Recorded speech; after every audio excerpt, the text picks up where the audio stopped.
എല്ലാ കൂട്ടുകാർക്കും അഡ്രീസ് വേൾഡിലേക്ക് സ്വാഗതം.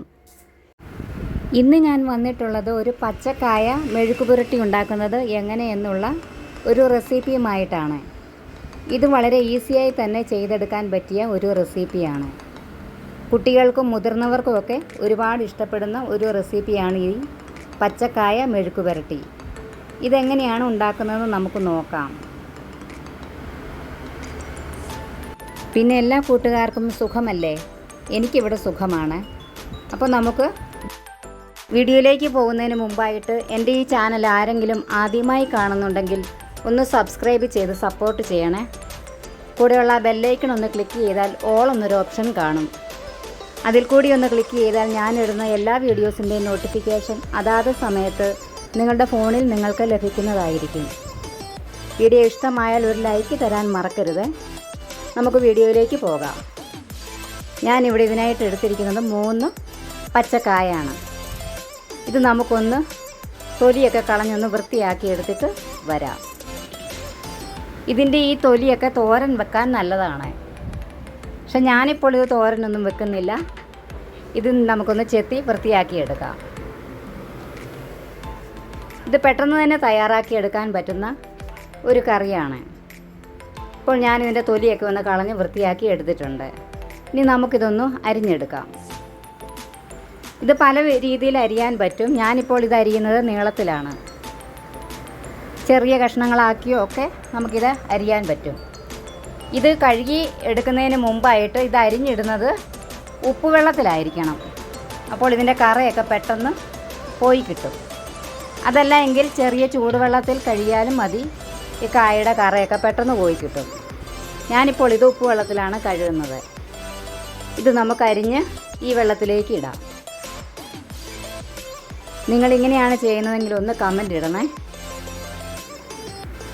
അപ്പോൾ ഞാനിതെല്ലാം ഒന്ന് അരിഞ്ഞെടുത്തിട്ട് വരാം. അപ്പോൾ ഞാനിതെല്ലാം അരിഞ്ഞ് എടുത്തിട്ടുണ്ട്. ഇത് 4 പ്രാവശ്യം ഞാൻ അത് കഴിഞ്ഞിട്ട് ഒന്നുകൂടി കഴുകിയെടുത്തിട്ടുള്ളതാണ്. ഇതിന് കറ ഉള്ളത് കൊണ്ട് തന്നെ നമ്മൾ കറി വെക്കുമ്പോൾ അല്ലെങ്കിൽ ഇത് ഈ കറയുടെ ഒരു രുചിയും കൂടെ ഇതിൽ വരും. അപ്പോൾ ടേസ്റ്റ് വ്യത്യാസം വരും.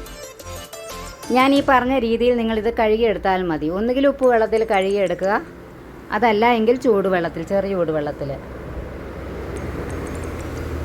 ഇനി ഇതിലേക്ക് ആവശ്യമായിട്ട് ഞാൻ എടുത്തിരിക്കുന്നത് 10 കൊച്ചുള്ളിയാണ്. ഞാനിത് ചതച്ചാണ് എടുത്തിരിക്കുന്നത്. ഇത് ചതച്ചെടുത്തിട്ട് കറി വെച്ചാൽ നല്ലൊരു ടേസ്റ്റാണ്. പിന്നെ ഇതിലേക്ക് ഞാൻ എടുത്തിരിക്കുന്നത് ഒരു 4 അല്ലി ചെറിയ വെളുത്തുള്ളിയാണ്. അതുകൊണ്ട് തന്നെ 4 അല്ലി ഞാൻ എടുത്തിട്ടുണ്ട്. അതും ചതച്ചാണ് എടുത്തിരിക്കുന്നത്. പിന്നെ ഒരു വറ്റൽമുളക് എടുത്തിട്ടുണ്ട്. പിന്നെ ഇതിലേക്ക് ആവശ്യമായിട്ടുള്ളത് തേങ്ങാക്കൊത്താണ്. ഒരു തേങ്ങയുടെ പകുതി മുറി ഞാനിത് കൊത്തിയെടുത്തിട്ടുണ്ട്. പിന്നെ ഇതിലേക്ക് ആവശ്യമായിട്ട് ഒരല്പം കറിവേപ്പില. ഇപ്പോൾ ഉണക്കായതുകൊണ്ട് കറിവേപ്പിലയ്ക്കൊക്കെ വലിയ ക്ഷാമമാണ്. നിങ്ങളുടെയൊക്കെ നാട്ടിൽ കറിവേപ്പില കിട്ടുമോ? ഇത് ഞാനിവിടെ വെച്ച് പിടിപ്പിച്ചിരിക്കുന്ന കറിവേപ്പിലയാണ്. പിന്നെ ഈ അരിഞ്ഞെടുത്തിരിക്കുന്ന ഏത്തക്കായും കൂടെ. ഇതെങ്ങനെയാണ് കറി വെക്കുന്നതെന്നും നമുക്ക് നോക്കാം. ഇതിനായിട്ട് ഞാനൊരു പാത്രം ഇവിടെ എടുത്തിട്ടുണ്ട്. ഈ പാത്രത്തിലേക്ക് ഞാനൊരല്പം വെളിച്ചെണ്ണ ചേർക്കുന്നുണ്ട്. ഇതെന്തിനാണെന്ന് ചോദിച്ചാൽ ഇത് വെന്ത് വരുന്ന സമയത്ത് നല്ലൊരു ടേസ്റ്റാണ്. അതുപോലെ തന്നെ പാത്രത്തിൻ്റെ ചുവട്ടിൽ പിടിക്കാതെ ഇരുന്നോളും.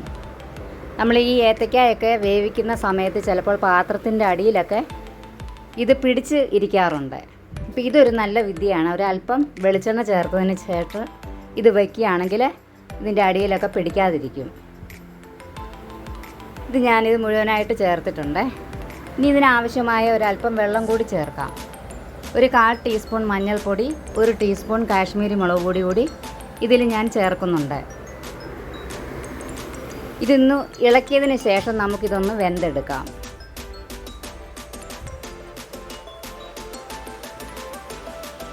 ഇത് 2 രീതിയിൽ ഞാൻ വയ്ക്കും. ഇപ്പോൾ ഞാനിത് ഇങ്ങനെ ഈ ഒരു രീതിയിൽ ഞാൻ വെച്ച് കാണിക്കാം. പിന്നീട് ഞാൻ മറ്റൊരു രീതിയിൽ വെക്കുന്ന എങ്ങനെയാണെന്ന് കാണിക്കാം. ഇതിപ്പോൾ അടച്ച് വെച്ച് നമുക്കൊന്ന് വേവിക്കാം. ഇതൊരു തിള കയറി വരുന്ന സമയത്ത് ഇതിലേക്ക് ഒരല്പം ഉപ്പ് കൂടി നമുക്ക് ചേർക്കേണ്ടതായിട്ടുണ്ട്. നമുക്കിതൊന്ന് നോക്കാം. ഇപ്പോൾ ഇത് ചെറുതായിട്ട് തിളച്ച് വരുന്നുണ്ട്. ഈ സമയത്ത് ഇതിലേക്ക് ആവശ്യമായ ഉപ്പ് കൂടി ചേർക്കാം. ഞാനൊരു 1/2 ടീസ്പൂൺ ഉപ്പ് ചേർക്കുന്നുണ്ട്. ഉപ്പ് പിന്നെ വേണമെങ്കിൽ അല്പം കൂടി നമുക്ക് ചേർക്കാം, കാരണം ഇത് ഉപ്പ് വെള്ളത്തിലൊക്കെ ഇട്ട് കഴുകി എടുത്തിട്ടുള്ളതല്ലേ. ഇതൊന്ന് ഇളക്കിയിട്ട് ഒന്ന് അടച്ചു വെച്ച് നമുക്ക് വേവിച്ചെടുക്കാം.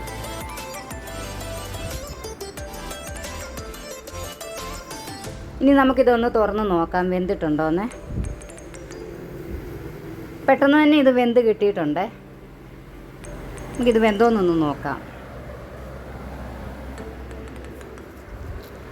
ഇനി സ്കൂളിലൊക്കെ പോകുന്ന കുട്ടികൾക്കൊക്കെ പെട്ടെന്ന് തന്നെ നമുക്കിതൊന്ന് ചെയ്തെടുത്ത് അവർക്ക് ചോറിനൊക്കെ കൊടുത്ത് വിടാനായിട്ട് പറ്റും. ഇതിപ്പോൾ നന്നായിട്ട് വെന്തിട്ടുണ്ട്. ഞാനൊക്കെ സ്കൂളിൽ പഠിക്കുന്ന സമയത്ത് എൻ്റെ അമ്മ ഇങ്ങനെയൊക്കെ ഉണ്ടാക്കി തന്നിട്ടുണ്ട്. കിഴങ്ങ് മെഴുക്ക് പുരട്ടി, ഇതുപോലെ പച്ചക്ക മെഴുക്ക് പുരട്ടി, അതുപോലെ കോവയ്ക്ക മെഴുക്ക് പുരട്ടി, ഒരുപാട് മെഴുക്ക് പുരട്ടികൾ ഇങ്ങനെ ഉണ്ടാക്കി തന്നിട്ടുണ്ട്.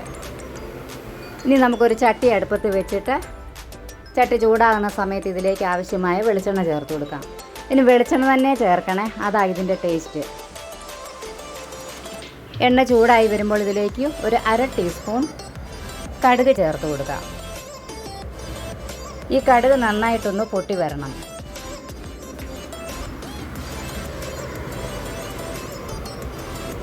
ഇപ്പോൾ കടുക് നന്നായിട്ട് പൊട്ടി വന്നിട്ടുണ്ട്. ഇനി ഇതിലേക്ക് ഞാൻ ചേർക്കുന്നത് 1/4 ടീസ്പൂൺ ചെറിയ ജീരകമാണ്.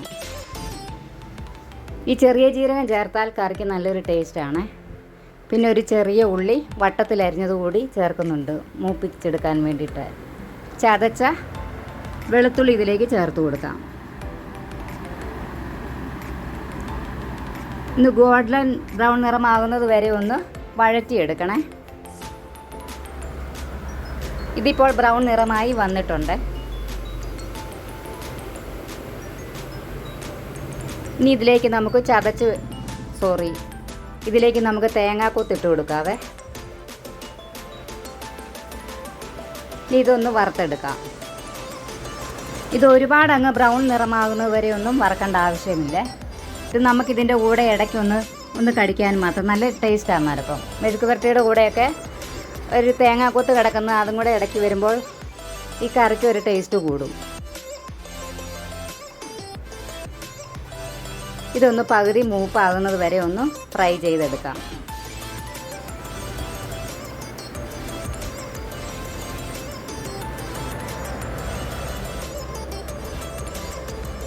ഇനി ഇതിലേക്ക് ഞാനൊരു വറ്റൽമുളകും കൂടി മുറിച്ചത് ഇടുന്നുണ്ട്. ഇതും കൂടി ചേർത്തിട്ട് ഒന്ന് വഴറ്റിയെടുക്കാം.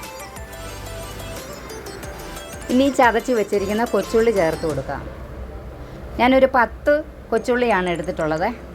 ഇതിങ്ങനെ ചതച്ചിട്ട് ചേർത്താൽ നല്ലൊരു ടേസ്റ്റാണ് കറിക്ക്. ഒരല്പം കറിവേപ്പിലയോട് ചേർത്തിട്ട് നന്നായിട്ടൊന്ന് വഴറ്റിയെടുക്കാം. ഇനി ഞാനിതിലേക്ക് ചേർക്കുന്നത് ചതച്ച മുളകാണ്. ഇതൊരു 1.5 ടീസ്പൂൺ ചേർക്കുന്നുണ്ട്. ഈ മെഴുക്ക് പുരട്ടി വെക്കുമ്പോൾ ചതച്ച മുളക് ചേർത്താൽ നല്ല ടേസ്റ്റാണ്. നിങ്ങളിങ്ങനെയാണോ മെഴുക്ക് പുരട്ടി ഉണ്ടാക്കുന്നത്? ഒന്ന് കമൻറ്റ് ചെയ്യണേ.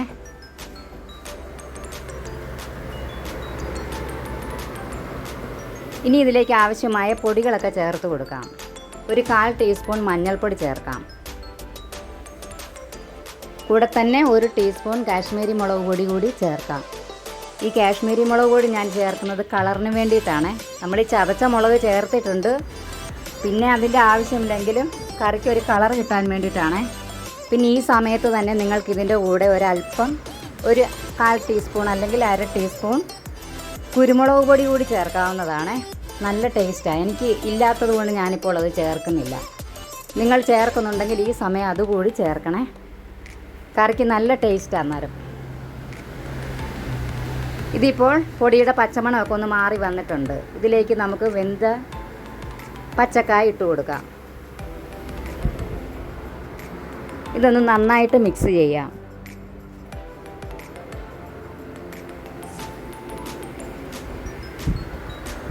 എൻ്റെ വീഡിയോ ഇഷ്ടമായാൽ ഒരു ലൈക്ക് തന്ന് സപ്പോർട്ട് ചെയ്യണേ.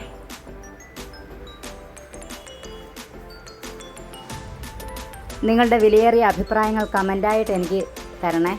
നിങ്ങളുടെ കമൻറ്റുകളൊക്കെയാണ് എനിക്ക് വീണ്ടും വീഡിയോ ചെയ്യാനായിട്ടുള്ളൊരു പ്രചോദനമാകുന്നത്. ഞാനിതിന് മുമ്പ് ഇട്ടിരിക്കുന്ന വീഡിയോസിനൊക്കെ ഒരുപാട് നല്ല നല്ല കമൻറ്റുകൾ എനിക്ക് കിട്ടിയിട്ടുണ്ട്. കമൻറ്റ് തരുന്ന എല്ലാവർക്കും ഒരുപാട് താങ്ക്സ്.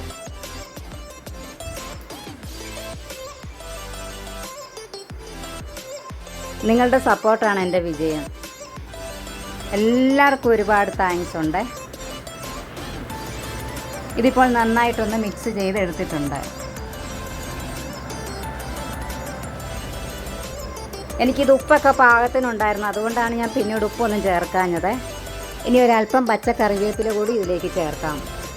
കറി വെച്ചതിന് ശേഷം ഒരല്പം പച്ചക്കറിവേപ്പില കൂടി ചേർത്തിട്ട് ഒന്ന് മൂടി വെച്ച് കഴിഞ്ഞാൽ ഒരു 2 മിനിറ്റ് ഒന്ന് മൂടി വെച്ചിട്ട് എടുത്തു കഴിഞ്ഞാൽ കറിക്ക് നല്ലൊരു മണവും ഉണ്ട്, നല്ല ടേസ്റ്റുമാണ്.